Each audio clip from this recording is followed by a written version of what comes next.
তিনজন পিরানা কেরিক আছে, আলাউদ্দিন জিহাদি, হাসান মাহমুদ। এই হাসান তিনি বলছে যে আমরা 3000 কিলোমিটার সফর করলাম।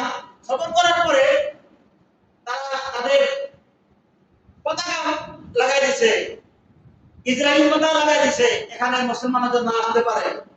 এই কথা বলা শুরু করছে। আলাউদ্দিন জিহাদি বলতেছে এই কথা বলা যাবে না, এই কথা বলতে আমাদের সমস্যা। তাহলে বোঝা গেল তারা কি ইসরায়েলের দালাল। তারা কিসের? ইসরায়েলের দালাল। কথা বললে তো আমাদের নিজের গায়ে লাগে। আল্লাহ তাআলা এই সমস্ত বন্ধ থেকে আমাদের হেফাজত করুন। জবান বলুন আমিন। আমিন।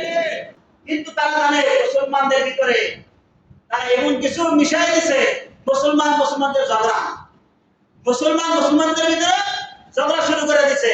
একজনকে দিয়েছে তোমরা মাথা করো, আরেকজনকে দিয়েছে তোমরা এরকম ভাবে পিরানি করো, আরেকজনকে দিয়েছে তোমরা আহলে হাদিস করো, আরেকজনকে দিয়েছে তোমরা হানাফি করো, আরেকজনকে দিয়েছে তোমরা বিভিন্ন দলে বিভক্ত হয়ে যাও, তোমরা আমাদের ভিতরে আসবে না, তোমাদের ভিতরে তোমাদের আমরা লাগাই দিয়েছি, আমরা খেলা করবো, তোমরা নারায়ণ বিদ্যা, আমরা তো এরকম ভাবে ম্যাচ খেলবো, লুডু খেলাবো, আমরা করবো, তোমরা এটাই ব্যস্ত থাকবা।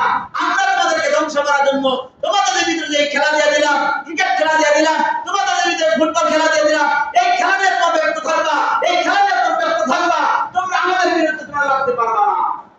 এই হলো মিশন, এই হলো তাদের মিশন, ইহুদিদের চক্রান্ত। এজন্য মুসলমান একা হবে না। এক সৌদি আরব যদি তাদের বিরুদ্ধে হুঙ্কার দেয়, সৌদি আরবকে তার মতো হুঙ্কার দিতে পারবে না। পারবে? সৌদি আরব এমন অস্ত্র আছে, এমন ক্ষমতা আল্লাহ তাআলা দিয়ে দিয়েছেন, কিন্তু তারা দিবে না। তারা চাইতো নারী নিয়ে নাউজুবিল্লাহ, তারা নারীটা করে থাকবে, তারা ভোট এসে করে থাকবে, তাদেরকে সান্ত্বনা দিয়ে আসছে তোমরা যাও যাও সব দিমু, তোমরা আমাদের বিরুদ্ধে এসো। এটা দেখতেছে তাদের প্রধানমন্ত্রী কথা বলতেছে, আরবিতে সালাম দিতেছে, শুকরান করতেছে, জাযাকুমুল্লাহ বলতেছে। মেনে দোস্ত বুজুর্গ, আমাদের ভিতরে তারা ছড়াই ছিটাই দিয়েছে, আমাদের মুসলমান ঠিক নাই।